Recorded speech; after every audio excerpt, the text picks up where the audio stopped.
What's going on, everybody? Welcome back once again to the Crew First Culture podcast. This is Jeremy, and I'm excited to share with you part 3, the last part of our conversation with Ric Jorge, something that I always look forward to. I always love talking to Ric. I hope that you've caught up on the first 2 episodes. If you haven't, go back and listen to them. It's the previous 2 episodes that I released. It's a 2-hour conversation, so I broke it up in 3 parts. But listen to those so you kind of know where we're leading into as we start this, because we jump right into where it stopped last time. So thank you for your time. Look forward to seeing you next time. Yeah. Walk around your day and see how many people you say hello to. Everybody you say hello to, say, hey, how you doing, man? Hey, how's it going, bro? What's up, boss? How are you, Cap? And just talk to people, open whole doors for people, blow their fucking mind. That shit don't happen. Yeah. And I think something else that's important is just paying attention to yourself when you're doing things like that, because God is placing people in your life all the time. Amen. And if you aren't paying attention to what's going on, what is being said, what you're feeling, all that, you can just simply dismiss it as, hey, how you doing? Good, thanks, blah, blah, blah, gone. But if you're truly paying attention, and this obviously comes in play more so with people that you have connection with, but you're going to be placed in at situations on purpose. You are going to be, somebody's going to say something that you feel, man, that kind of sounds similar to what I dealt with or whatever, and I know how he feels or whatever. All these things, you're going to notice them if you're paying attention. But if you're not, you're just going to cruise by those moments and they're going to be lost. So paying attention to the surroundings when you're doing things like that is definitely important as well.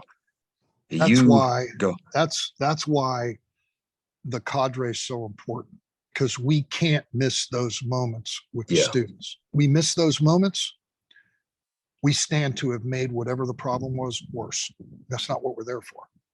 Gotcha. We cannot miss those moments. That's why there's 2 instructors with each group, because if something like that happens, they take the individual, they peel off, the other instructor keeps the group going, and then they'll bring them to me or bring them to Dave, and we'll sit down and we'll do whatever needs to be done.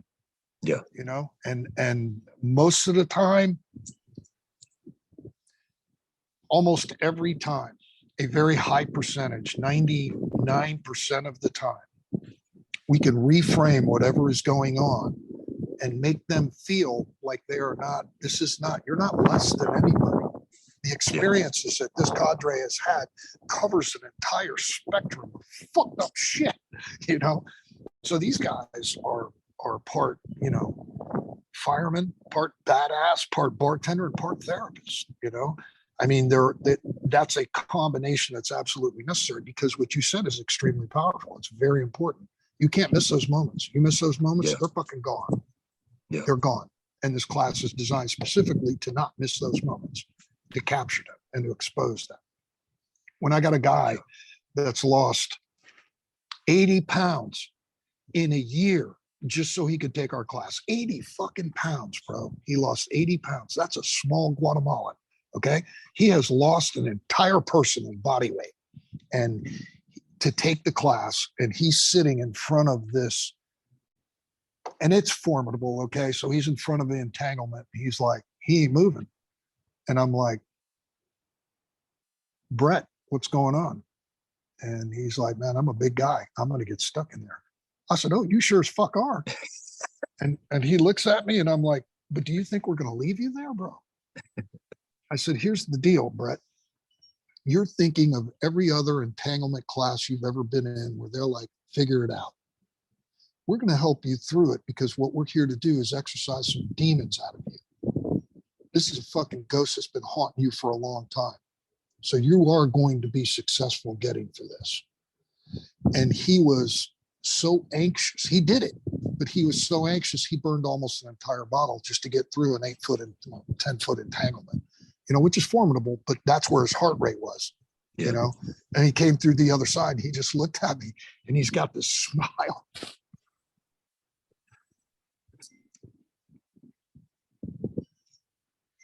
he's got this smile on his face.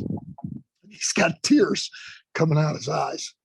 And he's like, I've never completed one of these. I said, well, congratulations, bro. Today is your fucking birthday. Congratulations. You've just completed this. I said, and this is what it feels like to be able to complete something. I said, but more importantly, when you do it again, and he looks at me, he goes, I got to do it again. I said, oh, fuck yeah, you can be doing this like 2 more times. I said, but now the next time you go through it, I want you to control the way that you breathe. You know that you're going to get through it now. That mystery is gone. Now I want you to control the way that you breathe when you go through it.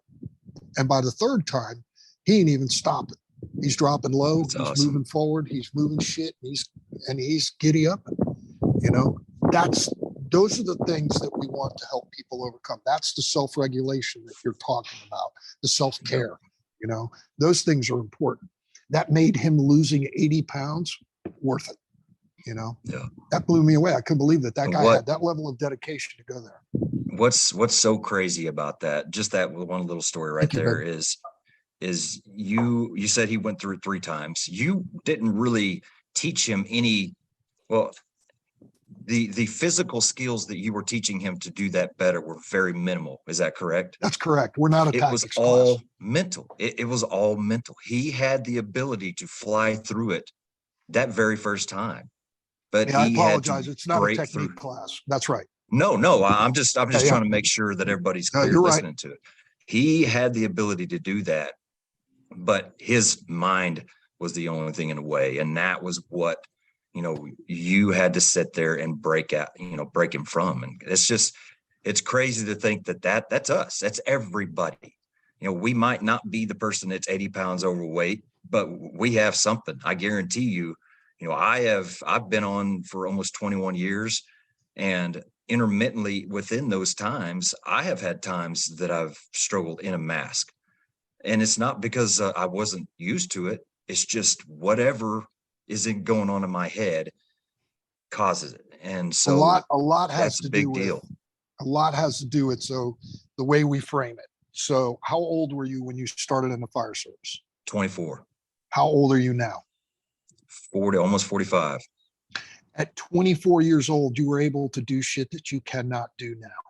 Well, let me rephrase that. At 24, you were able to do things in a way that you cannot do it now. Yeah. That is the normal progression of age. So age plays into this. You start going, I've done this a million fucking times. Yeah, bitch, but you ain't never been 45 before, Yeah. So everything changes, then you get the muscular guys, they burn more energy than just the average dude, So we have different ways of challenging people. There's different things that we do. We will limit them. There's ways that we had a guy who was so fucking good that I had to take his dominant hand and tape it into a club. I said, there you go. You just broke your right hand. Can't use it anymore. I can't stop you from using it, but that tape is not going to allow you to articulate the fine motor skills that you've become accustomed to being able to get through that. So it shifted him into a whole other mindset. Well, he had to figure out something else on the fly, which is what many of these people, as they get older, can't figure out. Oh shit, I'm older. I never really knew how to breathe properly before. That's why these breathing techniques are so important, because I was so young before and so efficient. But it didn't matter. I could do that shit wrong and still be successful. But in the end, it starts to show up. So with the guys that we challenge like that, there are little techniques that we utilize, to challenge people mentally, because you're absolutely right, bro. 21 years on the job, and you've been going through 20 plus years on the job, and you're going through things and that is part of, that's the whole thing. That's normal. These are normal, what would you call them? Symptoms, normal symptoms of what happens as we start to age and still try to do this job that is so physically, mentally, and emotionally taxing that we think there's something wrong with us. There ain't nothing wrong with you. You're just someplace you've never been before. Yeah. And now you've got to figure that shit out. I went and worked legs yesterday. Man, I used to be able to blow my legs up, destroy it, and still be able to go. I go train legs now. I'm done for the day. That's it. I got to work legs on days I can't do shit, because I'm done. I'm wiped out. I'll take a nap for 3 fucking hours and still sleep 8 hours that night, and and I'm okay with that. Yeah. There was a point where I would look at it and go, man, what the hell's wrong with me? Well, you're 64 years old, motherfucker. What do you think? How'd you think you were going to react? You know? And so I it's not that I can't do things the way that I used to. I can't, but I already got to do those things. And that baseline is not the same as what it is now. That baseline is constantly moving. It's constantly changing. So those little aha moments like that, they'll get it in class. And the instructors have all experienced it. They're all aware of it. They know that when you take people's vision away, this much of your brain right here in the back, that much of your brain is utilized just for vision. So when we remove vision, the students are going to, especially later in the day when they're tired, you know, this goes on for 24 hours. We ride you like fucking Zorro the first 16 hours. We're actually doing the work, the real class in the last 8 hours, you know?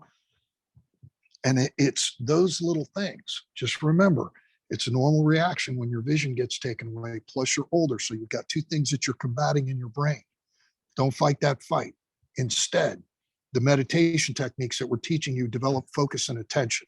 And that focus and attention is what's necessary now. What are you paying attention to? Your ineptitude or your ability to be able to focus on the techniques that's necessary to get through? Your breathing, your body positioning, and your movement. Don't allow, you know, and stay situationally aware. That is a byproduct of being able to control yourself internally, to self-regulation.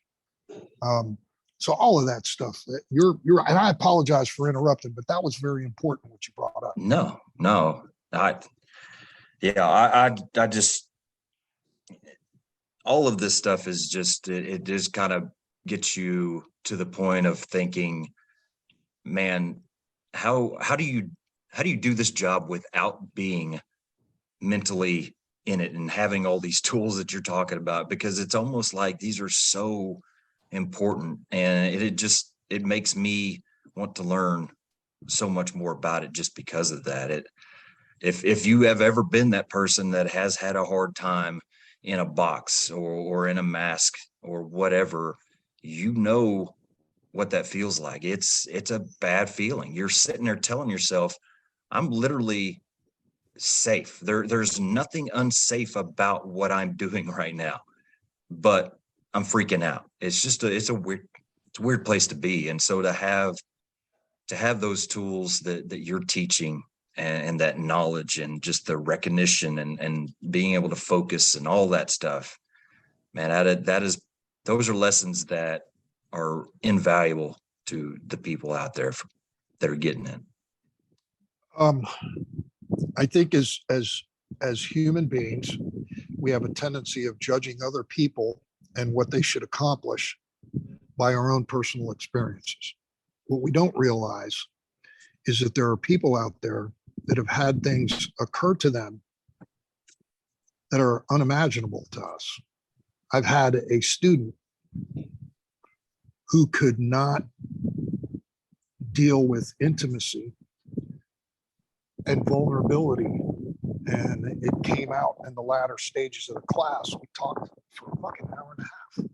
This guy he's like, man, I feel bad, I'm missing evolution. So no, they don't get it, you know. I'm like, no, this is why we're here, to get past this block you got. This kid was raised, mother dies, so he has no nurturing. Father's a real hard ass, to the point that his way of disciplining him was, as a child, he would, there was a staircase that went up the side of a wall, and they have that little room underneath the staircase, the door for storage and shit. And he would fucking lock him in there and fucking padlock it. And he would lock him in there. He'd be in there for days. This kid drank his own urine. And he ate his own feces to survive. Now, that shit fucks with me because I can't imagine doing that to one of my kids. Yeah. But this man had gone through that, and this is what his struggle is. Now, in a million fucking years, I could never come up with a story like that. It's just not my experience. That is what his life looks like. And that's why we chatted for an hour and a half. Now, I've never been through that, I think all of us can relate to being ostracized, to being intimidated, to being bullied, to being any of that shit, and what that feels like. Any circumstance, the circumstance is irrelevant. It's the ability to be able to connect. So when you use the word connection, it's actually very appropriate, because it's that ability to be able to connect with another human being who is suffering like that, who happens to share the same career track that we have. And we're trying to show him how important that is. And that now, as a man, he struggles with that level of intimacy because he was never taught that. And he's scared of getting fucking locked in a room again and having to suffer through that shit. And now his mind is, that'll never happen to me again. So he protects himself to such an extent that he will never allow even the slightest possibility of that to occur in his life again. Yeah. And as a result, he misses out on a lot of extremely valuable experiences. And that is one of the like extreme examples of what surfaces throughout this class, you know. And we are by far no fucking therapists. We are there to make connection and create community and teach you how to be able to self-regulate and develop resilience. Resilience is the ability to be able to be stretched and then come back as close to whole as possible after you're stretched, and how to be able to recover, because recovery is a very, very important thing. So that's why we have Eric, and I don't know if you met Olivia. They just recently had a baby. No, so the baby just came Eric. out. Yep. Yeah, and so they teach yoga for first. They have a company. It's called Yoga for First Responders, Mm-hmm. and so all of these instructors are very astute at the psychological aspect, the physiological aspect, and the ability for implementing solutions. Because we can identify problems. That's what we fucking do. We're great fucking problem identifiers. Not everybody has a solution for this, and that this whole class is about solutions. You know, but it's the internal shit, you know, because you get the internal shit squared away, the external shit's gonna fall into place. Yeah.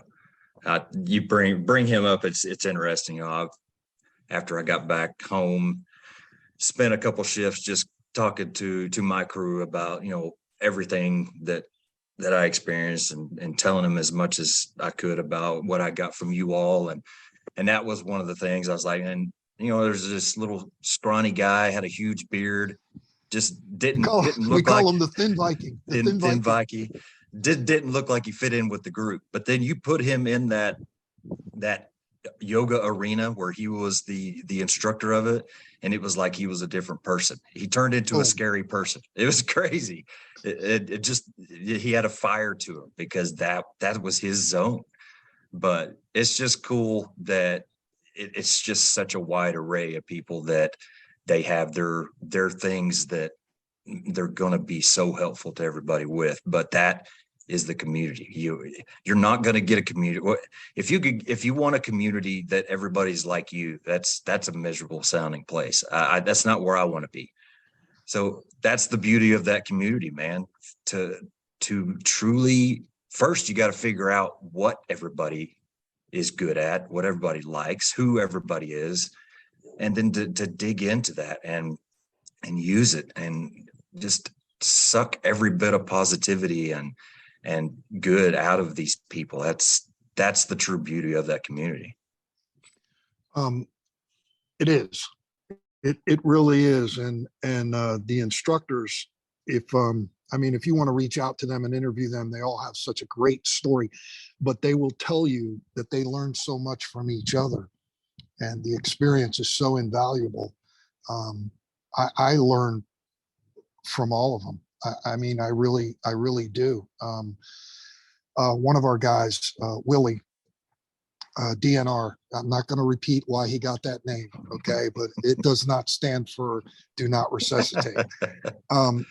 He had a service dog with him, and the difference in him with the grounding that he has with that service dog this year as opposed to last year when he didn't have him.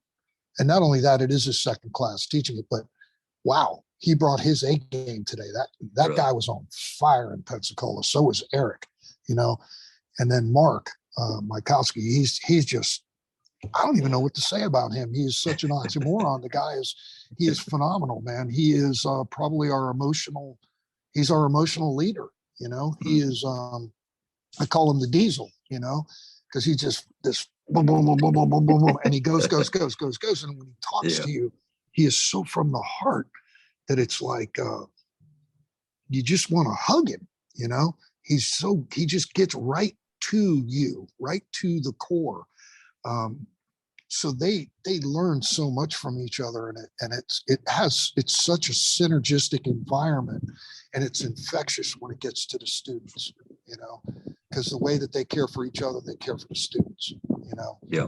We set the tempo from jump, you know. The tempo's got to be set, and that's why, to go back to why the Airbnbs are so much more effective for us, for our cadre, because we're around each other and we get into this zone, and we're like, and now when the class comes on, they're just like, they're scared shitless. I mean, you read the you know, the description of the class, and I wouldn't fucking take that class. Fuck that. I'm out. Put me in a flashover can, you know, I'm out.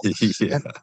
And you walk there, and then the experience that you have is contrary to any understanding that you had prior to taking the class. And you understand why the other people that told you need to take that class, now you understand why they said that. You know, it's I try to explain it to guys in a way that they understand. I tell them, I said, it's like, let's say you've never had an orgasm before. Never in your life have you had an orgasm. So, you know, you got a guy that's explaining it to you, and, you know, your jaw drops, and you're fucking, and it's the most amazing feeling. It's a full body thing, and blah, blah, blah, blah, blah. And you'll get it. You'll understand it, but you'll never know what it feels like until you experience it. And that's the class. I can talk to you all day long, you know, and until you actually go through it, you know, it's not just the class, it's the cadre. If it wasn't for the cadre, it'd just be another class. You know? It's this is I am so proud of these guys. I love to be surrounded by people like that. You know, I do. I wish we all lived on the same street. You know, it would be amazing. You know, we'd have block parties every night. Holy crap. Nobody would sleep. It'd be unbelievable. Cops would be hanging out and shit. You know, we'd have donuts for them and stuff. It would be great, you know. But, you know, that is, you know, it's one of those things. You're, you know, when you wrote that write-up that you wrote about experiencing the class, it really touched them because they got it. They were like, this fucking guy. They go, hey, did you read that? I go, who wrote it? I said, Jeremy. I said, he gets it. He gets it. What did he write? Then I read it, and I was like, I got to give that guy a hug, you know? And it's, because you get it.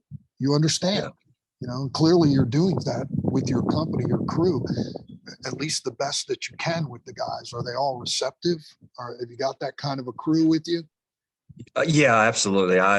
Like I said, I know I'm putting you on the spot.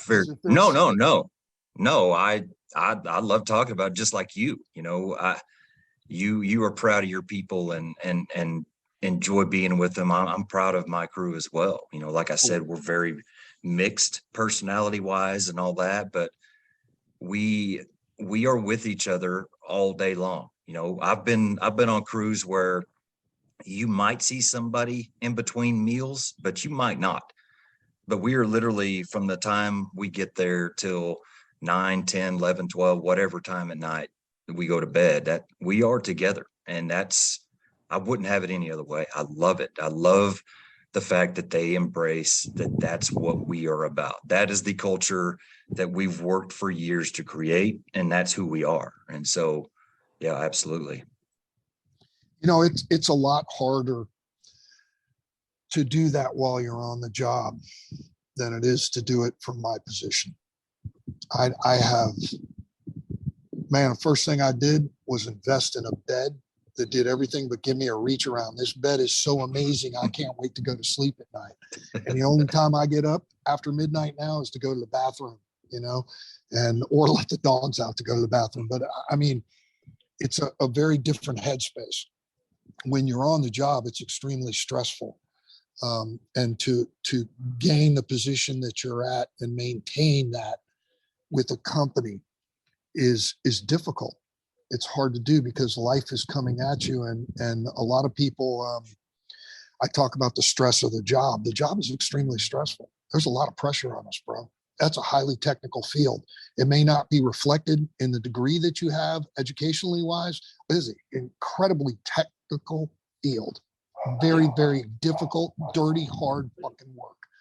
And it will stay with you for the rest of your life. So doing that while you're in the game is hard. And it's even harder to maintain. You know, it's Marcus Luttrell. I listened to him do an interview, and he said it's very hard to become a Navy SEAL, but it's even harder to stay one. That's the same way with being a fireman. It's hard to get to be one, but it's even harder to stay one, you know? And it is, that's why we're big proponents that this needs to be taught on the front end while you are learning to get your certification. While you're learning to get your education to work into the fire. So in Florida, you have to go through a state certification, and there's a number of places you can go to, public and private places, but that should be the resilience aspect should be taught there right then, and then it should be supported through the career, because if not, we're never going to change those stats that we don't like. We're just going to be playing catch up, and you ain't never going to catch up, you know. And that's the kind of stuff that needs to be taught on the front end in order to facilitate what you're doing. So when you come into work, it's not something you have to do. It's something that the crew is expecting already, because they're already doing it, you know? And they expect their officer to be in line with that, you know? That's one more thing taken off the plate, you know, and it would change the fire service. You know, that's why, you know, guys, you know, early on when we were talking about resilience, it became a buzzword. People didn't even know what the hell resilience meant, you know, when we started talking about it. And then we started incorporating meditation and all this yoga and all this other stuff and rumination and this and that. Those are fucking buzzwords now. Everybody's talking about that shit, you know, and people are like, man, they're ripping you off. I said, they ain't ripping me off. That's like what needs to be discussed. This is going to take an army of people to change the culture of our fire service. It is the greatest fucking job in the world, but it could be so much more impactful for our people if we just manage them differently from the very beginning, and then allow that to filter into our hiring and our promotional process. But no, we're stuck on the word manning versus staffing.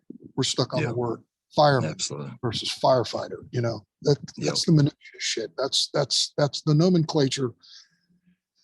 There's a lot of ways to express yourself, and that's micromanagement at its best. That's somebody who's got an issue that needs to go see a fucking therapist to get their shit worked out instead of forcing it on everybody else. You know? Yeah, absolutely.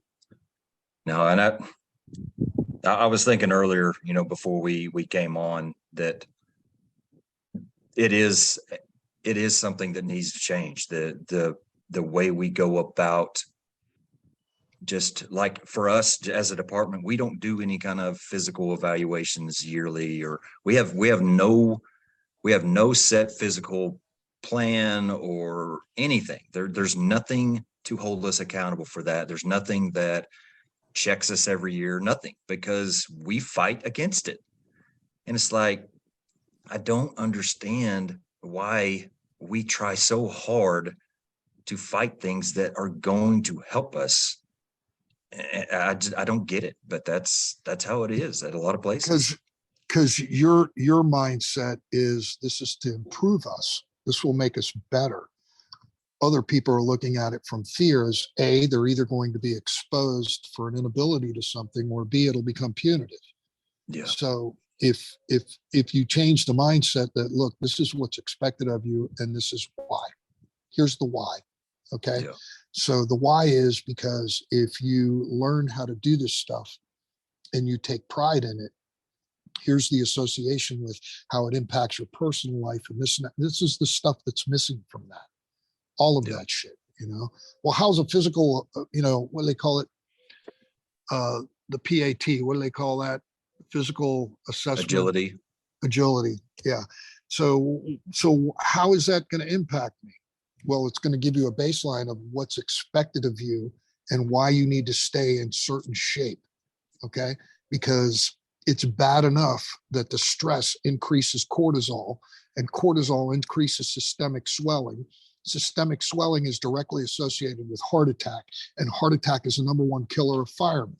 So if we can get you in physical shape and help you maintain that, okay, that is one less predictor, right? You're still going to have that systemic swelling because of the stress and the lack of sleep and all that, but we're addressing them one at a time, and if you give them the why, and our company, bro, we were fucking stretched out for training almost every freaking shift. Almost every shift. We had to get on a list to be able to go to the training facility to do it. And then they were telling us we couldn't train on weekends because we were tearing shit up. Oh, fuck me, I mean, really? You would think your budget to repair shit that got torn up. How'd that get torn up? Guys were up here training. They're fucking animals. Look at them. They're fucking destroying shit. They're fucking into the job, man. They're doing stuff, No. It's you're tearing our shit up. You can't fucking use it. No, we can't let you use the treadmill. You guys are burning them out. What? Get the fuck out of here, really? So we created props at our firehouse. And we would fucking train there. We cut car hoods. We had lock breaking prop. We had a pitched roof, a flat roof. We had all kinds of shit. We had, we did all kinds of shit. And then between us, at night, we would go to buildings that had fires or had been abandoned for years, and we would go fucking bananas at night. We'd do searches, forcible entry, we'd tear shit up, and then we'd go fucking home. We'd pack up, we'd try to be quiet, we'd go home, and a chief would call, hey, you know anything about that building? No, sir, but we'll go by there if you'd like it. No, don't go near it. I just wanted to know if anybody knew anything about how the holes in the roof got there and all the doors were ripped off the hinge. Shit. And what he's saying is, I know you fucking guys went over a little more, a little less conspicuous, but we had the mentality that was easier to beg forgiveness than it was for permission, and then we got smart. And after the fire, we'd contact the insurance company and we'd say, hey, is it okay if we go over there and train? Have you guys done your evaluation and everything? Are you guys going to level it? Yeah. Okay, cool. And we'd go over there. And then when the chief called, goes, hey, I know it's you guys. Yeah, chief, we talked to the insurance guy. He gave us permission to go over there. Here's his number, and the chief's like, we're making his life easier. So it's, and then, you get branded as cowboys, oh, you guys are a bunch of cowboys. Yeah. Yippee-ki-yay, motherfucker, giddy up. Let's go. If that, I didn't realize cowboy was a bad word, but we did stuff together. We wanted to get better as a company. That same thing, that same mentality, if we can dig into it and break it down and apply it to every aspect of our life in the different circumstances and stuff, is invaluable. And that's the resiliency aspect. That's what we were talking about. It's how this whole podcast started 2.5 hours ago, that where we developed the internal stuff, and it affects the external stuff. Yeah. No, man, I could talk all day, and that, and I'm sure you could too. Me but too, as you said it, we are kind of getting up there. So just to wrap it up, do you have anything else that you want to address or discuss or anything else? No, I think we pretty much hit on everything. I mean, there's always things. My thought goes to what can I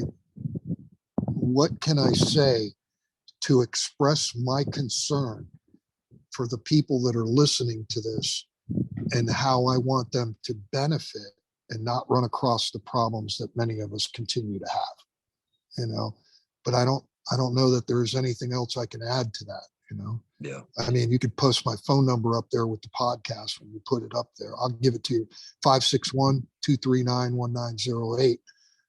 I used to give my email address, but I don't get on my email very much anymore. The best way to get me is through the phone. So you want to post that on there, we can talk to anybody, man. I love it. Are you going to be at FDIC? Yes, we are. Are you going to be at Mass? I will not be there. No, but I will definitely be up in Indy for sure. I'll talk to you more about Atlanta.